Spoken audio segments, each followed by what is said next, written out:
Thank you, Mr Speaker. Honourable Leanne Dalzell. Mr Speaker, may I begin by acknowledging the re-election of the Speaker to his role.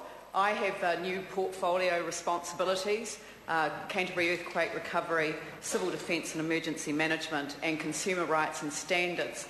And I just want to say how grateful I am for David Shearer's confidence, because with his background in disaster recovery, it speaks a lot to me about what he has to offer this city of Christchurch and indeed the country in terms of taking the lessons learned from Christchurch and making them our own as a country.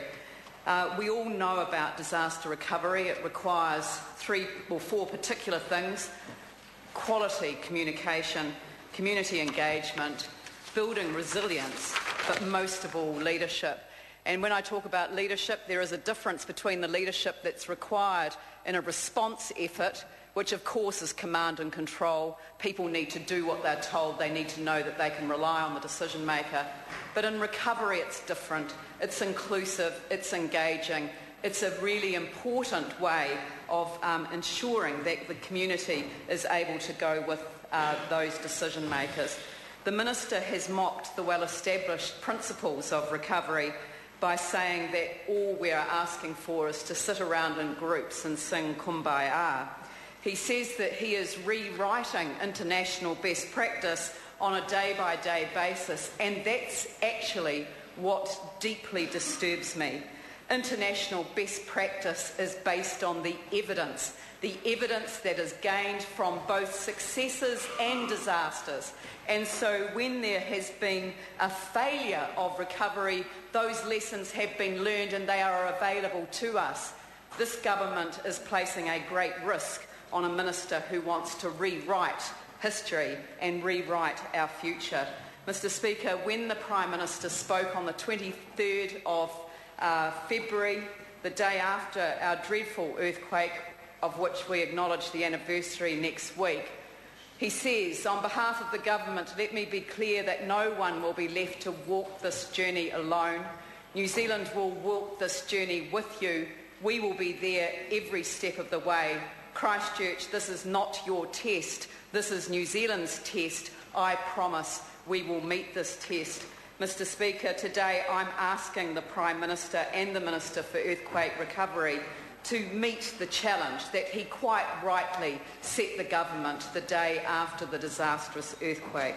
It is 1 week away from that first anniversary, Mr Speaker, so I know that I'm going to be criticised for making this statement, but I think it is really important because there are people in Christchurch who are extremely worried, not just about the fact that this is the anniversary of the 22nd of February earthquake and they are still out of their houses or face an uncertain future.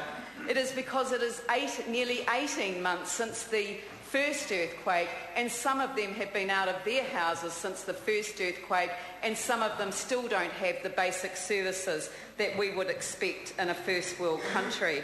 Mr Speaker, a number of them are facing the uncertainty of the land upon which their houses are built, or facing an unpalatable choice between the government's offer and the unknown. And I want to talk about that. I want to talk about the red zone offer, and I want to talk about the reality that people face about their land.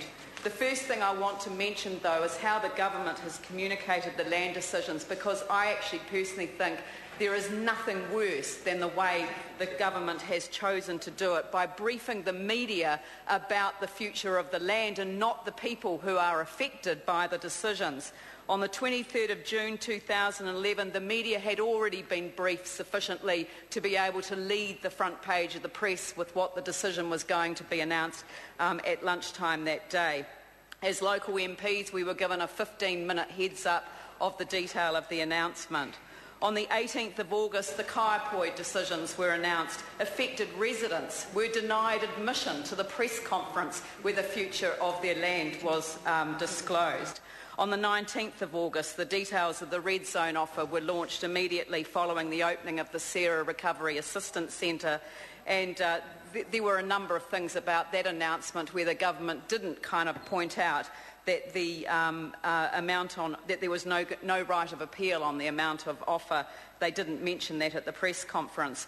On the 28th of October, most of the remaining orange zones were turned green, but they didn't give any warning of these new foundation technical categories 1, 2 and 3, 1 being the grey, 2 being the yellow and TC3 being the blue. And of course that has caused major concerns for a number of people who don't have the detail to go with that, requiring, as it does, individual geotechnical site investigations to determine foundation types. The interesting thing about that announcement that day is that Brooklands residents who've been on tenterhooks for months, they went online to find out what was the story with their community, and the system crashed. And guess what? They hadn't changed colour at all, and no one warned them that no decision had been made about Brooklands. This is playing with people's minds, Mr. Speaker.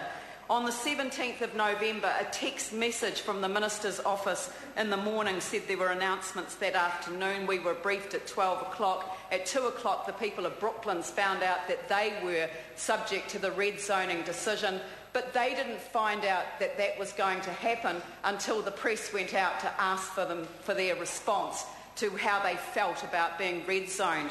A lot of people in Brooklands are very, very upset at that decision. And then on the 10th of February, again, we had to contact the Minister's office to ask for details about the announcement. Again, South Shore not included, the white zones in my colleague's electorate in Port Hills not mentioned, and again, a great deal of uncertainty. Mr. Speaker, when I tell people this, they're appalled at the insensitivity, and that's because I believe that the government's communication strategy is not focused on the affected communities. It's political, and it's very inappropriate on every level. And because the community doesn't understand the nature of the decisions that are being made, they therefore have no confidence in the quality of the decision making. And when you have to dig yourself out of silt on Christmas Day, Christmas Eve, Christmas Day and Boxing Day, and you've done it for the third time in a row, then you can understand why, in fact, there is no confidence in the decision. And this isn't just Parklands East, Mr. Speaker. All of the boundary areas that we have been raising with the government since July last year are all affected in the same way and are asking for more details. Mr. Speaker, significant numbers want to be red, but there are also significant numbers in Brooklands that want to be green. And in Brooklands, they didn't dig out tons of silt on February the 22nd, June the 13th or December the 23rd because their damage was done on the 4th of September. Mr. Speaker, if the government had agreed to engage with them, as I've repeatedly asked month after month after month, then people would understand what was happening. So many people, Mr. Speaker, believe Sarah makes the decision, but it's not Sarah, it's the government. It comes down, what's the cost of repair and how much are the sections worth? It is about money, Mr. Speaker, and it's about insurance. Mr. Speaker, the government says the red zone offer has winners and losers.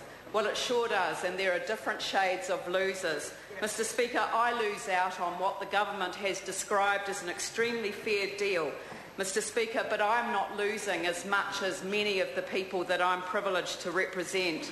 I sat next to someone on the plane a while ago and he said, "How is my property?" I said, "I'm in the red zone." He said, "Oh, well, that's lucky for you." And I said, "Well, actually, I don't get enough out of the government offer to buy what I've got now." And but I also said, my insurance company has told me that they can repair my house.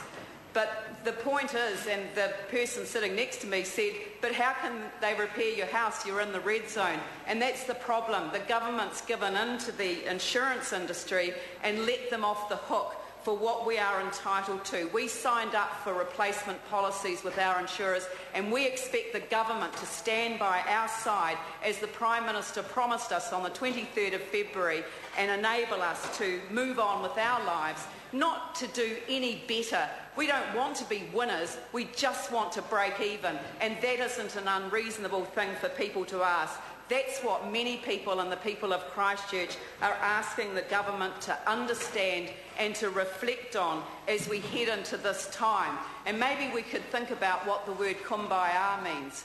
In the song it says, someone's crying, Lord, kumbaya. It means come by here. And maybe when the Prime Minister's in Christchurch next week, he'd like to come by some of the neighbourhoods and talk to them about the issues that are confronting them and think about whether the decision was the right one for Christchurch.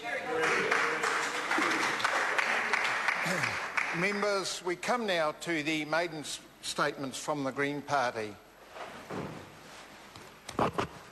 Mojo Mathis. Thank you. Tēnā koutou, tēnā koutou.